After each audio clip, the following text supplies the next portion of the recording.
Gulf of Mexico looks set to kick off this year's Atlantic hurricane season on today's Tropical Weather Bulletin.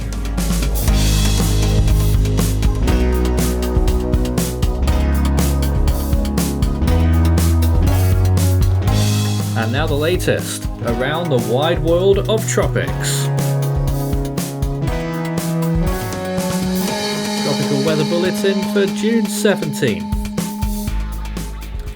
Looking around the world right now, we still have no active tropical cyclones, but we're closer than ever in the Western Hemisphere to starting to see some activity.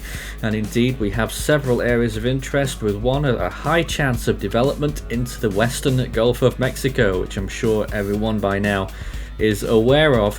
This is day 17 of Atlantic hurricane season, and that's the 70% area of interest that's been designated there over the Yucatan Peninsula right now, about to enter over the Bay of Campeche, and two other areas of interest, one in the open Atlantic heading towards the US East Coast, which could develop, and another one later on in the week in the Caribbean.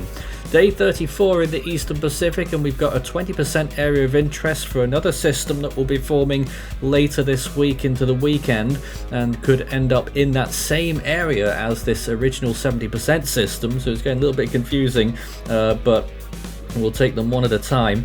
And there's the Western Pacific right now, where we have no areas of interest, although Invest 96W was just designated. We're not sure why. There's no real chance of development of anything at the moment, although there are signals in the longer range. In the North Indian Ocean, it's very quiet here as well, with just a few little monsoonal showers, really much less coverage of storms than we've been seeing in the last few weeks, but still quite a few areas getting some thunderstorms here and there across India. And in the Southwest Indian Ocean, there's nothing to track here anymore. A few little areas of thunderstorms near the Seychelles and out towards the east. But otherwise, very quiet indeed. Well, let's take a look at this area of interest then that's just about to enter the Gulf of Mexico. This is a general position right now because it doesn't have a center. It's around 49 kilometers from Champoton, 103 from Campeche, 130 from Ciudad del Carmen, 250 from Merida, and 263 from Villahermosa in central eastern Mexico. This system will be moving northwesterly fairly slowly at this time, but over the next 48 hours we should be seeing some significant developments with this system over the Gulf of Mexico. It's going to be quite broad, we expect, and at any point it could become a tropical cyclone and even a tropical storm. Well, here's satellite imagery right now looking at the region, and you can see lots of convection blowing up over that whole area of the Campeche and Tabasco regions, with very high cloud tops and lots of thunderstorms in that area as well, including further east as well of the Yucatan and over Belize as well. This is a view at the Eastern Pacific Invest that was tagged Invest 90E, so they're sort of combined now into one system, or will be very shortly. And you can see lots of convection on the south side there as well. Huge amounts of rainfall falling underneath all of this right now, and I expect that some very high accumulations and rain rates will be leading to some very concerning flash flooding. There's some radar, partial radar, showing maybe some semblance of a circulation starting up there near the border with Guatemala.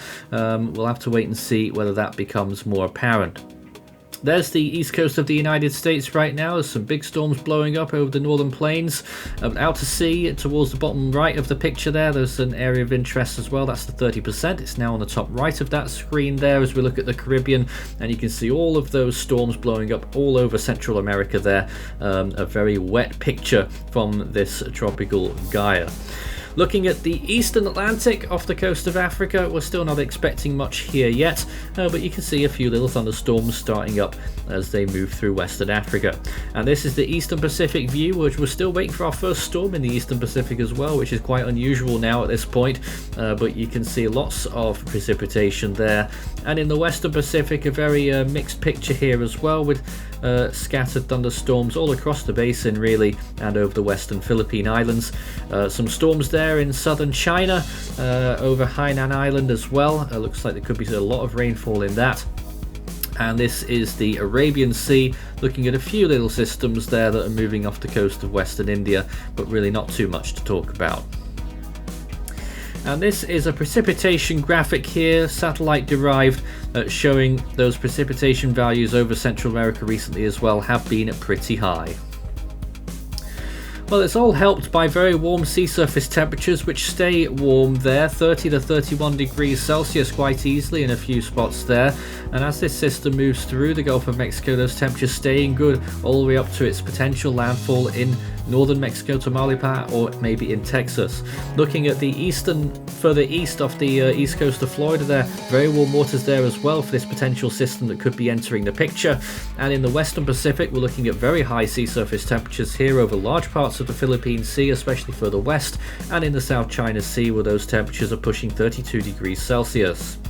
Warm further north as well and increasing.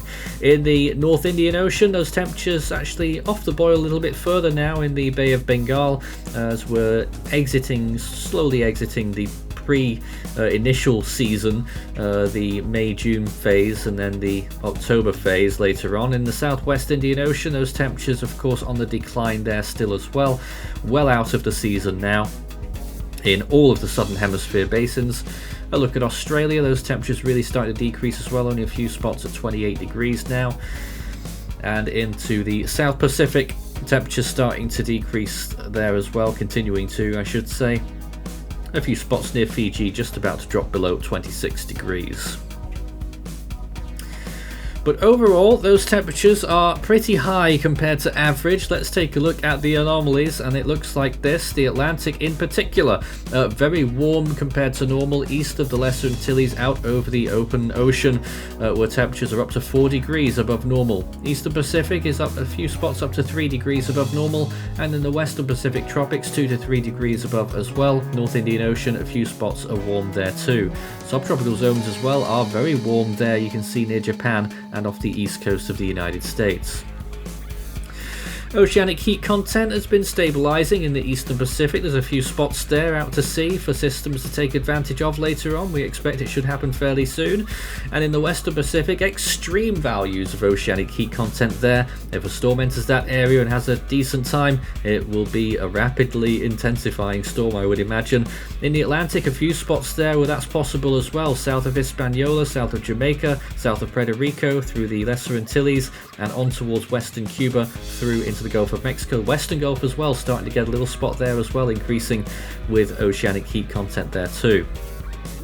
So let's check the GFS computer model then for the next 5 days. You can see that system developing and moving into Texas there, southern Texas, and then continuing northwesterly. Then you see that second system in the Atlantic starting to move towards the US East Coast, and this time further north. Yesterday it was pointing towards Jacksonville. Today it's pointing towards Wilmington, North Carolina. So it's looking rather interesting there what will happen with that. Either way, it will get a boost when it gets close to the coast because of the Gulf Stream, and it will obviously have a chance of intensifying when it does that. Looking at rainfall expectations over the next 7 days, it will be a very wet affair for Texas. Whether this storm forms or not, whether it may just stay too disorganized, it will still produce a lot of rainfall, and we're still looking at high amounts over Central America from all of this activity as well. And a secondary area there in Veracruz, Mexico, and on the Yucatan from those other disturbances which will be forming later on. It's such a busy picture here right now, but potentially 18 inches there in parts of Texas, which is close to 500 millimeters, and even higher amounts in Central America, up to 600 millimeters. As we look into the longer range, day 5 to 10, that little storm off the coast of North Carolina pushes through the Outer Banks and then off towards the northeast, turning post-tropical. Whether it happens or not is still a big question mark. GFS is still much more bullish than most of the other models, and then a system possibly forming in the Gulf of Mexico towards the end of that run as well. Still didn't get the chance to talk to you about the rainfall over North Carolina. Could get up to around 4 or 5 inches by the looks of things if that storm forms. And then later on towards day 10 there in the Gulf of Mexico, potentially another development that first starts off in the Eastern Pacific. Also during that 5 to 10 day period, an enormous system there as well in the South China Sea that becomes a tropical cyclone, possibly a typhoon, as it moves towards the coast of China through the Leizhou Peninsula and on towards Vietnam later on in that run. So that's getting a little bit closer and a little bit more likely. We may be giving that a formation chance on tomorrow's update. At this rate, by the looks of things, that is quite possible. Scan the barcode and that will take you through to the Force 13 merch store, where you can take a look at all of our items as well as our full season and individual storm animations on request. And our Still Waiting for Hone t-shirt still available, and there's still no sign of that storm yet. So into the Scilly range, not to be taken particularly seriously. So we have that system in the Gulf of Mexico that steers towards the north, and yes, it becomes another compact tropical storm, borderline hurricane actually, and then moves through Texas, and look at that, it stays quite strong all the way through there, and pretty much makes it into New Mexico. Well, I never. There's that system once again moving north and then northwesterly, peak in the lower 990s, a compact system that holds its own all the way northwesterly there, but that is in the Scilly range. I wouldn't bat an eyelid on that one so far. Well, on this day, a different picture, two Category 1 systems on either side of the planet. Hurricane Bridget, pictured there off the coast of Mexico, was sweeping along that coastal region there as a Category 1 for a couple of days, and Typhoon Frida, which was about to make landfall in southern China, moving northwesterly. So two land-impacting Category 1 storms on this day in 1971. Actually made it a code red, I think, on that day on our TCOS backdating project. 1971, underrated year, it has to be said. Well, let's take a look back at today then. We are code blue now for that Atlantic system. The first name is beckoning, it's Alberto. In the Eastern Pacific, it's Aletta. And in the Central Pacific, we are still waiting for a long time for Hone. Well, in the Western Pacific, our next name now is Gamey, and that could be on its way. In the North Indian Ocean, it will be Asna. Well, despite all of this fluster, we are still 35% below average in terms of tropical activity so far this year, and it is the latest start to the Atlantic and Eastern Pacific combined in 30 years. In the Australian region, the next name is Robin. In the Southwest Indian Ocean, it's Jeremy, for a few more days at least. And in the South Pacific, the next name is Pitta. That's it from today's Tropical Weather Bulletin. We'll be back again tomorrow. Become an ultimate fan today.